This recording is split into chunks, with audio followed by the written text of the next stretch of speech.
So, our elected leaders have made some moves to end the violence we've seen between federal officers and protesters downtown. The AP says that a White House source told them that Governor Brown is negotiating with officials to send the feds home. And Mayor Wheeler and Commissioner Joanne Hardesty have called for a ceasefire. So, two negotiations that brought everybody to the table except the protesters. But that poses an obvious question, doesn't it? Which Nancy asked. What exactly, in real actionable terms, not just slogans, justice or accountability, etc., does the late night group want to accomplish? And how does destruction and injuring police do that? So that's exactly what I wanted to find out, or at least try and get a sense of that, a common thread.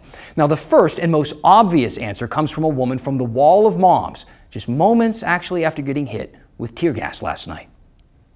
Don't follow the white lady around. Listen to black leaders. Don't follow the white lady around. It's not about me. It's about black lives. Don't follow me. So that's what I did. Let's rewind to the beginning of the night. I wanted to hear from people of color. And as soon as we arrived, this man was on the mic with thousands of people listening. So I gotta ask another question. Who's got my back?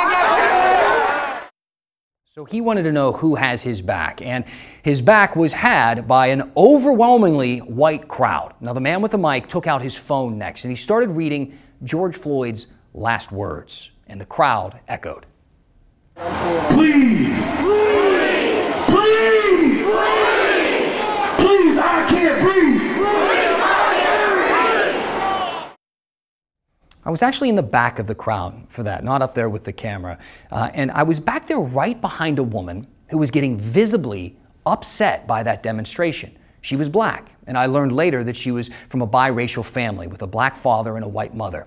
I learned this because in the middle of that demonstration, she took off running to the front of the crowd and interrupted the man with the mic. Please, sir.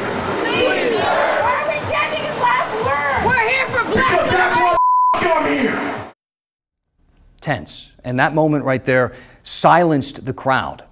Minutes later, though, that woman who ran through it to get there took the mic herself. I have never, ever felt anything like the amount of discomfort I feel when I hear it continuously at protests or demonstrations screaming, I can't breathe, mumbling, I can't breathe. Why do we keep repeating that over and over again? There are other things we can talk about. We can talk about what it is exactly that we want, what it is that we're really here for, instead of having a traumatization of something so horrible. Now, her criticism, as you could hear the applause start, was met with just as much applause as the speaker who she criticized. And when that man did get the mic back, he thanked her for her words. Now, I'm not criticizing that moment at all. I'm simply illustrating the varying interpretations of these moments. One that ended with that man with the mic yelling back into the crowd that anybody was there to try and burn down the building next door, that they weren't there for black people. He said, if you're not here for the right reasons, go home. And that reminded me of something that another protester had said a little earlier in the night. Most of these people are the privileged. They're just coming down in the costumes, but really they got good jobs. They're just down here tearing up how they're tearing up, but I'm gonna need them to help us economically. So by costumes, you heard him say that word there. Imagine that he was talking about the people in riot gear. So I wanted to talk to them too. I approached 3 people in all. They were in all black, they had gas masks, they had helmets, and I wanted to get their opinion on this, which they were reluctant to give. 1 second. Not with the camera, sorry. What if we don't show your face? We'll straight from here down. Can you not point at us? So they didn't trust the media, and they didn't trust us for several reasons. For one, they thought that I would twist their words around or use them out of context. So here's a bit of our exchange unedited. So what did you think about what the speaker just said about the tensions every night that turn violent at the courthouse undermining the message of Black Lives Matter? I don't think it's my place to comment on that, sorry. Why not? I'm a white person here in the crowd, and I don't think it's my place to comment on how the message of Black Lives Matter is being addressed by that. Are you down here observing, or do you get involved once the protests start over at the Justice Center? Or at the courthouse? Sorry, I'm really not comfortable talking about this with the news crew right now. Why is that? Because I am, frankly, absolutely terrified of what the federal government is going to do with anybody with any participation or involvement in this at all. They're using people showing up with shields and helmets as pretense to say that they're violent rioters coming down here, when these are completely defensive things. Helmets, you've seen the mounting evidence of people with numerous head wounds, people getting shot in the head, targeted, attacked. They're using that to spin the message of what these violent, horrible people down here are doing.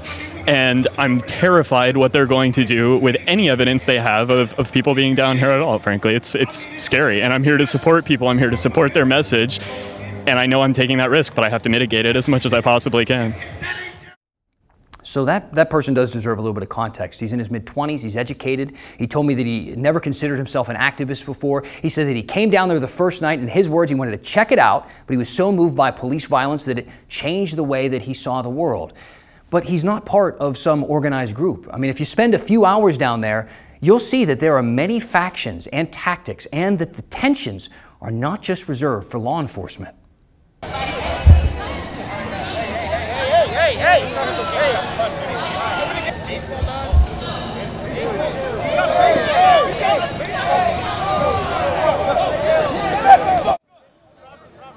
So clearly that moment stood out a little bit. Fist fights and people bringing bats to them typically do, but so did the nice moments. You know, people handing out water and masks and being kind to each other. There were a lot more of those moments than there were fist fights, but you might have noticed that was happening around a fire that was burning kind of in the background of that altercation. That's right where the elk statue stood. And it's a spot where I saw something that summed up what I thought were possibly the wants and the goals of the crowd and the complexity of this negotiation. I'm being told we don't have that video right now. There's some technical issues that we couldn't bring it to you right during the 6 o'clock hour, but I was there, I saw it with my own eyes, so I'll read it to you and I'll summarize. Over top of that fire, somebody was burning the American flag, a large one, while another person with a blowhorn spoke to the crowd and applause. And he said, "For the immigrants in concentration camps, set that flag on fire. For the people brutalized by police, set that expletive on fire. For the wars of empire, set that on fire. For destruction of the global environment, set that on fire. For the whole rape culture that this country is about against women, set that on fire." I worked really hard. I tried to find a common thread down there, you know, something specific, not the general feeling or consensus that Black Lives Matter. And the only one that I really heard from everybody who you saw me engage with were the effects of tear gas. It's indiscriminate, black, white, rioter, protester, journalist, it burns the same. Now, this isn't a statement against the use of tear gas, only on its effects to bring those people together. Now, obviously, Portland's in the national spotlight right now, and if you need any more evidence of that, here is what happened in Congress this morning. Attorney General William Barr testified before the House Judiciary Committee, and Portland was a huge topic.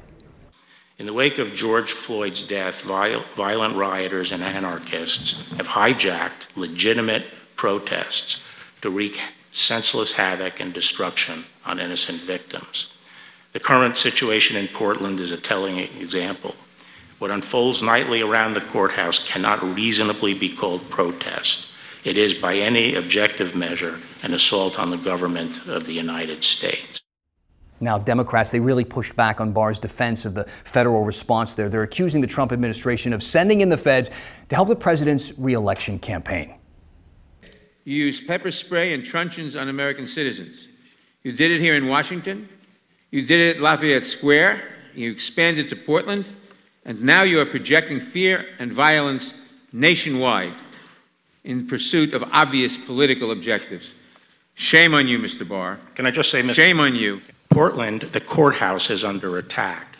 The federal resources are inside the perimeter around the courthouse, defending it from almost 2 months of daily attacks. We are on the defense. We're not out looking for trouble. And if the state and the city would provide the law enforcement services that other jurisdictions do, we would have no need to have additional marshals in the courthouse. Now, we've kind of heard that before. That's something that we've heard before from Portland Police. In fact, earlier this month, Deputy Chief Chris Davis told lawmakers in Salem that they prefer to patrol federal buildings themselves, but they just don't have the manpower to do it. A problem right now is that our resources are stretched so thin. If the federal authorities believe that they have a certain threat to their facilities, when they get to the point where they decide they're going to take action, I don't have the legal authority to prevent them from taking action. I would just like to make it unnecessary by having enough resources down there for us to just deal with everything outside the buildings by our standards. And as we discuss their standards and their discussion when it comes to resources, PPB also says that the protests are slowing down their response times throughout the rest of the city.